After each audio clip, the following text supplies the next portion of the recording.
Hi friends, నేను TVR సత్యాన్ని మాట్లాడుతున్నాను. నేను చదువుతున్న శ్రీ రామకృష్ణ పరమహంస జీవిత చరిత్రలో నేను రాయడంలో కానీ చెప్పడంలో కానీ ఏమన్నా తప్పులుంటే దయచేసి నన్ను క్షమించండి ఫ్రెండ్స్. ఈరోజు నేను శ్రీ రామకృష్ణ పరమహంస జీవిత చరిత్రలో పార్ట్ 18లో దీనజన సానుభూతి గురించి చెప్తున్నాను.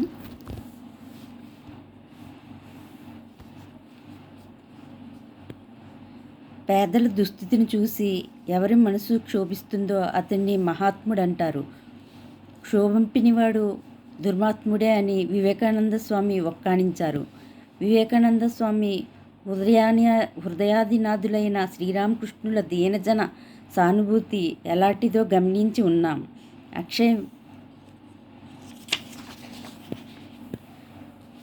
అక్షయ మరణానికి కొంతకాలం తదుపరి మధుర్ తన జమీ పర్యటనార్థం శ్రీరామకృష్ణులను తనతో తోడుకుని వెళ్ళాడు. ఇంతకు మునుపు వైద్యనాథ్ సమీప గ్రామంలో చూసినట్లే శ్రీరామకృష్ణులు ఈ సమయంలోనూ ఘోర దరిద్రం తాండవిస్తుంది. ఈ గ్రామంలోని జనుల దుస్థితిని చూసి ఎంతో దుఃఖించి ఆ దీననారాయణ సేవ చేయక తప్పదని మధుర్బాబుతో చెప్పారు. ఆ దీననారాయణ సేవ చేయక తప్పదని మధుర్బాబుతో చెప్పారు.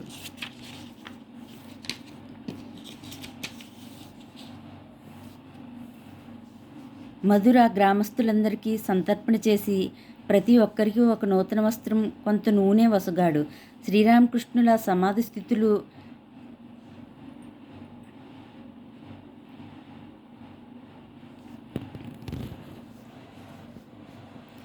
ఎలాంటివో, ఆధ్యాత్మిక మహిమాతిశయం ఎలాంటిదో అనేకులు గ్రహింపలేరేమో కానీ దీనుల దుస్థితిని చూసి క్షోభించి విలపించి అన్నవస్త్రాదులచే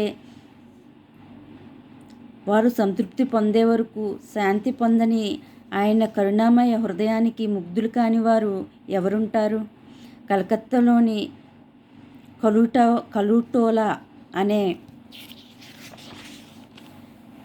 పేటలోని ఒక భక్త సమాజం శ్రీరామకృష్ణులను ఆహ్వానించింది. ఆయన హృదయతో కలిసి అక్కడికి వెళ్ళారు. తమ ఇష్టదైవమైన శ్రీ చైతన్యునికై పుష్పమాలంకృతమైన ఒక ఆసనాన్ని ప్రత్యేకంగా అమర్చి ఉంచడం వారి ఆనవాయితీ.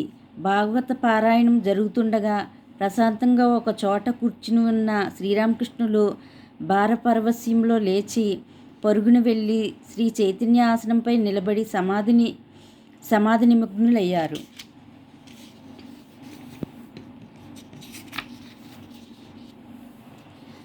శ్రీ చైతన్యుని ఆకృతి చిత్రపటాల్లో కనిపించే రీతిలో శ్రీరామకృష్ణులు చేతులు పైకెత్తి దివ్య దరహాసవదనులై భాషిస్తుండగా భక్తులందరూ సమ్మోహితులై ఆ దివ్యమూర్తిని రెప్పవాల్చక చూస్తుండిపోయారు. ఛాందస్సులు సైతం ఆయన శ్రీ చైతన్యుల ఆసనం అధిష్ఠించడం అపచారమని అధిక్షేపింపలేకపోయారు. ఆనంద పరవశులై అందరూ ఉచ్చేశ్వరంలో హరినామ సంకీర్తన ప్రారంభించారు. శ్రీరామకృష్ణులు మెల్లగా బాహ్య స్మృతిలోకి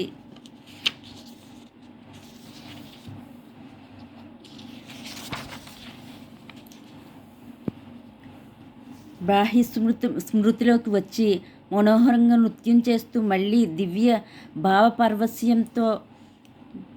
దివ్య భార పరవశత్వంలో నిశ్చయులై నిండిపోయి సంకీర్తనలో పాల్గొన్నారు. శ్రీరామకృష్ణులు తిరిగి వెళ్ళిపోయిన తర్వాత ఆయన చర్యను గురించి సమాజ భక్తుల మధ్య వాద ప్రతివాదాలు తలెత్తాయి. కొన్నాళ్ళు గడిచిన తర్వాత 1870వ సంవత్సరంలో శ్రీరామకృష్ణులు మధురతోనూ హృదయతోనూ శ్రీ చైతన్యుల జన్మస్థలమైన నదియా లేక నవద్వీపానికి యాత్రార్థం బయలుదేరారు. దారిలో కాల్నా వద్ద భగవాన్ దాస్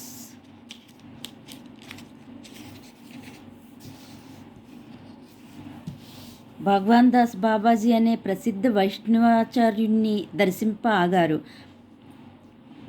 బాలక స్వభావులైన శ్రీరామకృష్ణులు తరచూ పరిచితులైన సుప్రసిద్ధులను కలుసుకునే ముందు సిగ్గుపడేవారు, జంకేవారు. ఒంటి నిండా బట్ట కప్పుకుని శ్రీరామకృష్ణులు హృదయతో భగవాన్ దాస్ ఆశ్రమానికి వెళ్ళిన సమయంలో అతడు బాబాజీ ఏదో తప్పు చేసిన ఒక వైష్ణవుడిపై ఆగ్రహించి సంఘం నుండి అతన్ని వెలివేయ ఉద్యుక్తుడై ఉన్నాడు. బాబాజీకి శ్రీరామకృష్ణులు నమస్కరించారు. అతడు ప్రతి నమస్కారం చేసి కుశలం అడిగారు.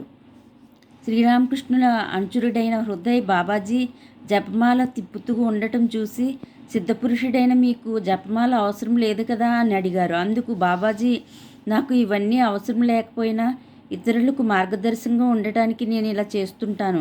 లేకపోతే వాళ్ళు నన్ను అనుకరింప ప్రయత్నించి భ్రష్టలవుతారు కదా అన్నాడు. పరమ వినమ్రులు, దేవి చరణారవిందాశ్రితులు అయిన శ్రీరామకృష్ణులు భగవాన్దాసుని ఈ అహంభావ ప్రేరిత వచనాలు చర్యలా చూసి శ్రీరామకృష్ణులు భగవాన్దాసుని ఈ అహంభావ ప్రేరిత వచనాలు చర్యలు చూసి ఇక సహింపలేక లేచి పరవశులై, ఏమిటి ఇంకా నీకింత అహంభావమా? లోకశిక్షణ చేయి పూనుకున్నావా?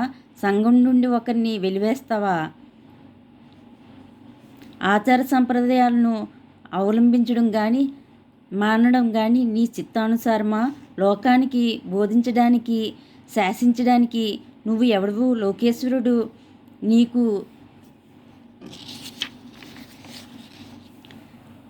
ఆదేశిస్తేనే కానీ లోకానికి బోధింప నువ్వు అధికారివి కావు అని గంభీరంగా పలికి సమాధి నిమగ్నులయ్యారు. ఉత్తరీయం భుజంపై నుండి కింద పడిపోయింది. ధోతి సైతం జారిపోయింది. ముఖమండలం దివ్య తేజస్తో ప్రకాశిస్తూ ఉంది. అందరూ మంత్రముగ్ధుల్లా తదేక దృష్టితో ఆ మహాత్ముని చూస్తూ ఉండిపోయారు. ఎవరూ కిక్కురుమన సాహసించలేదు. తన పలుకులను భక్తి ప్రవృత్తులతో శిరసా వహించే సహస్రాల మన్ననలకు అలవడిపోయిన బాబాజీ ఈ ఆకస్మిక విజృంభణకు నిర్ఘాంతిపోయారు. అపరిచితమైన సాధికారంతో వెలువడ్డ ఈ వాక్కులు తన హృదయాన్ని సూటిగా నాటుకోవడంతో అతడు తన తప్పిదాన్ని గుర్తించాడు. తాను కేవలం భగవానుని దాసుణ్ణని నిమిత్తమాత్రుడని అతడు గ్రహించాడు. పిదప శ్రీరామకృష్ణుల భావసమాధి స్థితుల నడుమ జరిగిన దివ్య సంభాషణలో కలుటోలాలో శ్రీ చైతన్యుల ఆసనాన్ని అధిష్ఠించినది ఈ పరమ భగవతోత్తముడే అని గ్రహించి ఈ విషయంగా తాను నిరసన చూపించినందుకు పశ్చాత్తాప్తుడై బాబాజీ క్షమాపణ వేడుకున్నాడు. కాల్నా నుండి యాత్రిక బృందం నవద్వీపం చేరుకున్నది. నవద్వీపంలో విచిత్రంగా శ్రీరామకృష్ణులకు భావపరవశ్యం కలగలేదు. కానీ నదీ తీరం నుండి పడవలో ఒకంత దూరం వెళ్ళగానే కలిగిన దివ్య దర్శనం గూర్చి ఆయన ఇలా తెలియచేశారు. తప్త కాంచనంలా భాషించే మేనిచ్చాయితో తమ శిరస్సులను పరివేష్టించిన ప్రభామండలాలతో చిరునవ్వులు చిందిస్తూ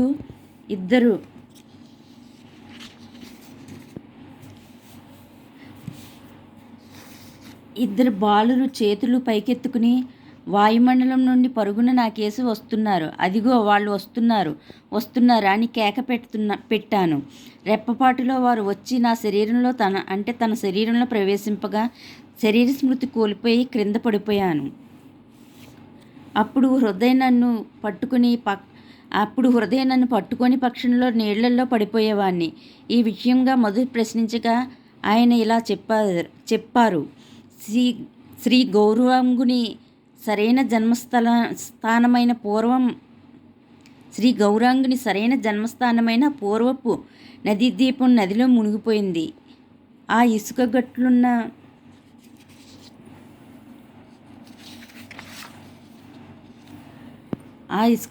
స్థలం ఇదే. అందుచేత నాకు ఊళ్ళో కాక ఆ స్థలంలో భావపారవస్యం కలిగింది.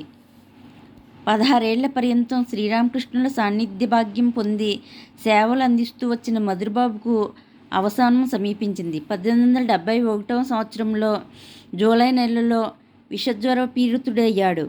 జగజ్జనని అతన్ని తన ఒడిలోకి చేర్చుకోబోతున్నదని శ్రీరామకృష్ణులు గ్రహించి ఆరోగ్య విచారణార్థం స్వయంగా తాను వెళ్ళక ప్రతిరోజు హృదయను పంపసాగారు. అవసాన దినం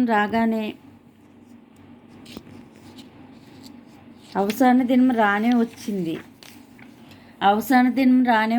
ఆ రోజు అతన్ని కాళీఘట్టానికి తరలించారు. నాడు శ్రీరామకృష్ణులు హృదయను సైతం పంపలేదు. దాదాపు జాముసేపు సమాధి నిమగ్నులై ఉండిపోయారు.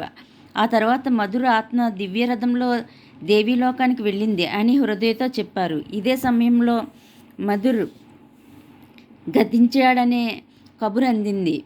శ్రీరామకృష్ణుల దివ్య దర్శనాలు అమోఘాలు కదా. కాలాంతరంలో ఒక భక్తుడు మధురబాబుకు పునర్జన్మ లేదనుకుంటాను అని పలుకగా శ్రీరామకృష్ణులు బహుశా అతడు రాజకుమారుడై మళ్ళీ జన్మించి ఉంటాడు. అతడికి ఇంకా భోగవాంఛలు తీరలేదు అని జవాబిచ్చారు. మధుర్ పునర్జన్మరహితుడు కాకపోతే మాత్రం ఏమిటి? 16 ఏళ్ల పరమానందంతో అద్భుత అనుభవాలను జగజ్జన్ని పీరినందుని సేవించి అమరకీర్తిని ఆర్జించిన ధన్యుడు కదా మధుర్నాథ్ విశ్వాన్. ఓకే ఫ్రెండ్స్, ఈరోజుతో శ్రీరామకృష్ణ పరమహంస జీవిత చరిత్రలో 18 అయింది. తర్వాత శ్రీరామకృష్ణ పరమహంస జీవిత చరిత్ర పార్ట్ 19 చెప్తాను. Okay friends, bye, thank you.